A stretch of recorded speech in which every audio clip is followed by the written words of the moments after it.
Hello, everybody.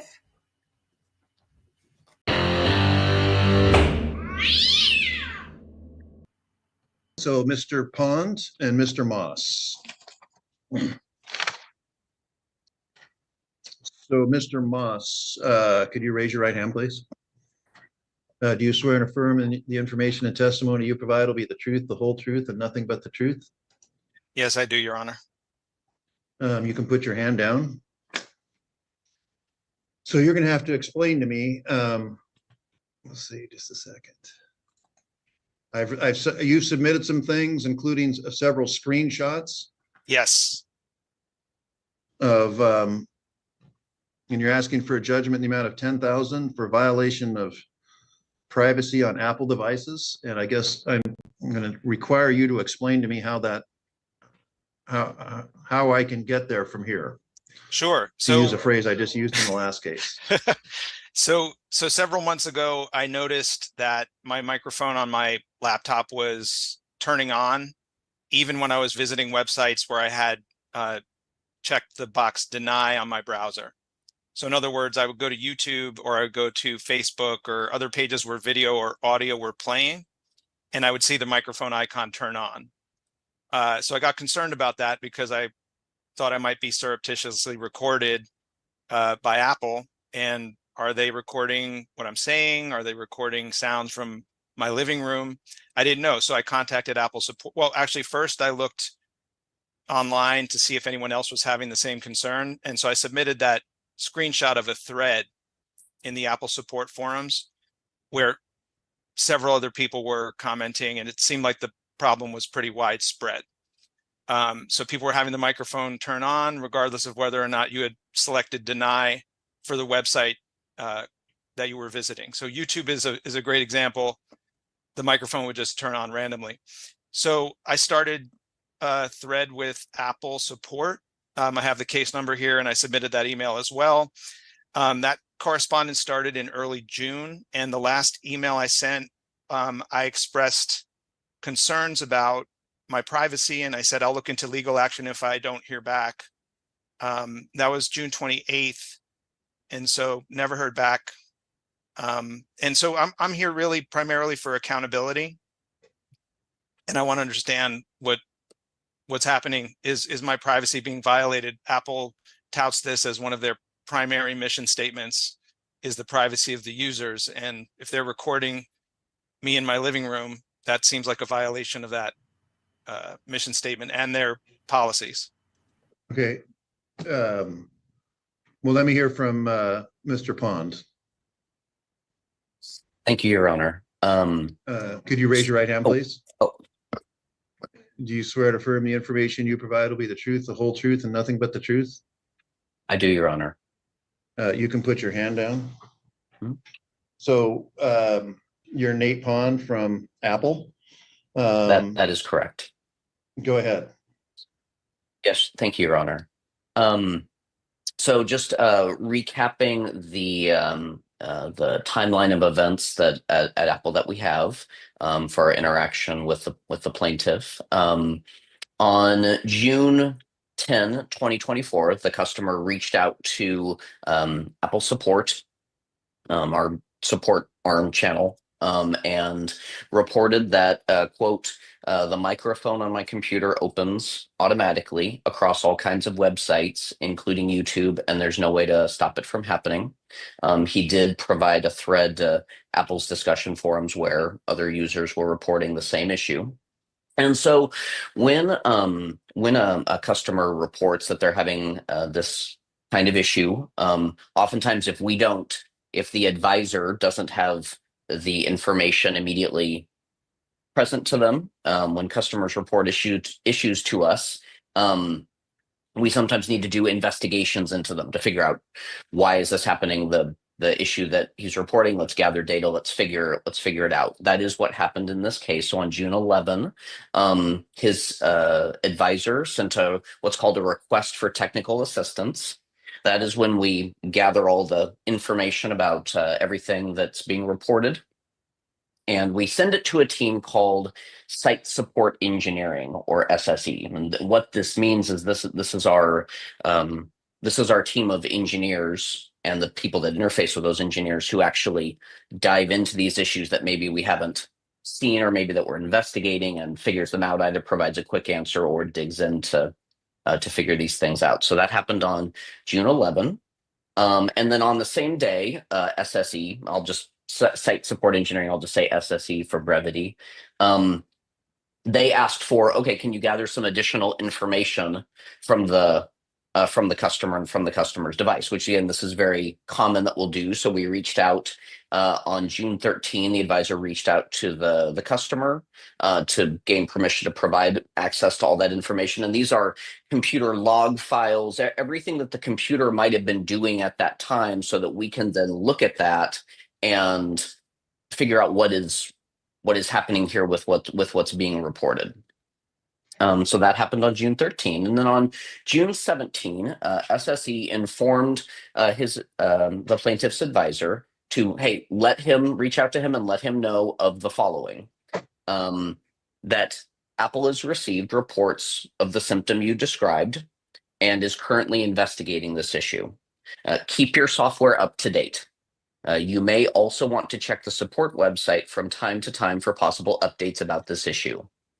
Further updates, if any, may come by way of a software update, knowledge base article, or software release. Okay, so very, very common that with a software issue, we say that, resolution from this may come from like a software update, but that we'd received reports and that we were looking into it.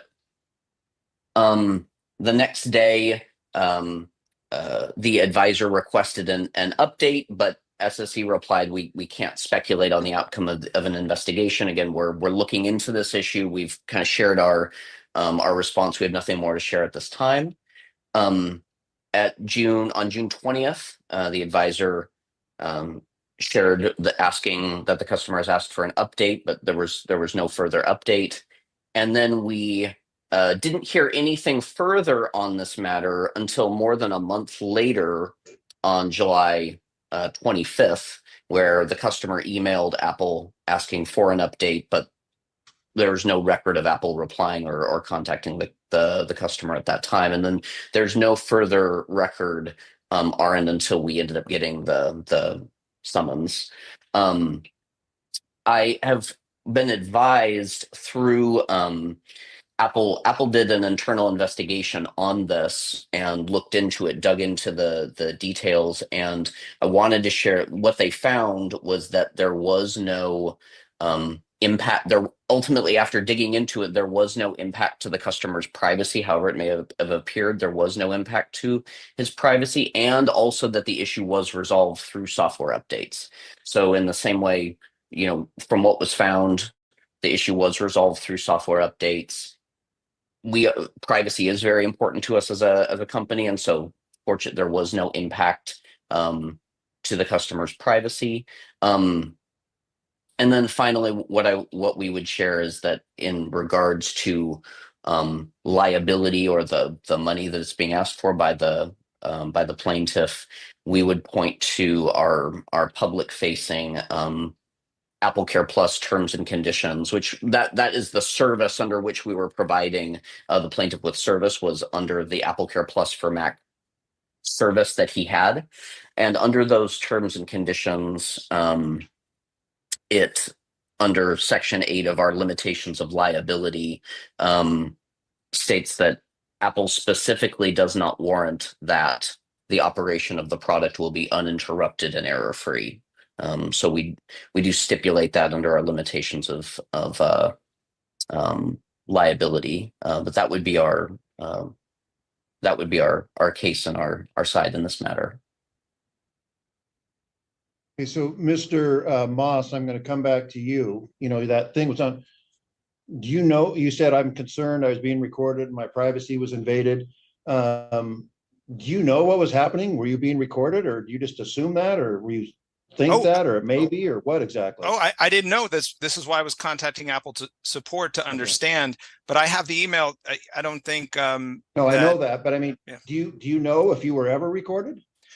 Well, no, this is why I'm here, is I'm wanting to Right. know with certainty. So I appreciate what Mr. Pond has So shared. I'm Yeah. going to stop you for a second. Yeah. And tell you this. So you're a plaintiff in a lawsuit. Anytime anyone's a plaintiff in a lawsuit, they have a responsibility or a burden of proof, and in criminal cases, it's beyond a reasonable doubt. And it's in civil cases, which it is small claims, but still it's a civil lawsuit, even though attorneys aren't allowed. Yeah. You have a responsibility, you have a burden of proof. So you brought say they're invading my privacy. So one, you have to convince me that your privacy was actually invaded.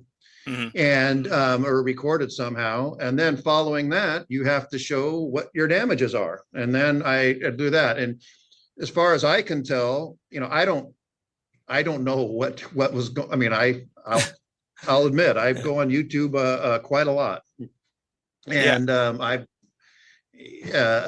I don't know whether you were being recorded when you went on YouTube or not, and it doesn't sound like you do either. And if you can't show that you were recorded and your privacy was actually invaded, then, the case doesn't, really can't go beyond that. You see what I mean? I totally see what you mean, but the screenshots. And I can't give you a judgment. I can't speculate. Well, your privacy may have been invaded or something like that. I'm not allowed to do that. I understand. The screenshots I sent were purposely geared toward demonstrating that the microphone was turned on even when I had access denied in my browser. So to me, that's proof that a microphone was active on my computer, even when I had denied it access. So I think that's proof enough on the face of it. I'd like to know what the proof is that I was not being recorded, given that this icon that says the microphone is on is in the actual photo that I took on my computer. So, well, first of all, like I say, you don't need to see, they're not required to prove anything. They don't have to prove it's not. You have to prove that it was. Well, the microphone being on seems to prove that. it. Just the fact the micro's on, that doesn't prove anything other than the fact that there's an icon that says the microphone was on. Doesn't say it's being, doesn't say it's going anywhere. Doesn't know where it's being received by anyone. And Apple doesn't sound like Mr. Pond knows that either. I don't know whether Apple as an entity does or not. But again, it's your responsibility as a plaintiff to prove that. And how could I prove that? Well, I can't give you advice on how to do that. You don't want me instructing Apple how to conduct their case, and they don't want me telling you how to conduct your case. I can't do that. And so you can talk to a lawyer, you can speak to a lawyer, and they may give you some direction, but that's what lawyers do, is they give people direction and advice as to how to win their cases. I decide who wins the cases. I can't tell one side how to do that. I can appreciate that. Good. Thank you. Yeah. But for today, and again, based on the evidence presented, I'm finding you haven't met your burden, and the case will be dismissed. Okay. May I ask one question? Yes. Okay. This is for Mr. Pond. Why go through all of this? You're not. Okay.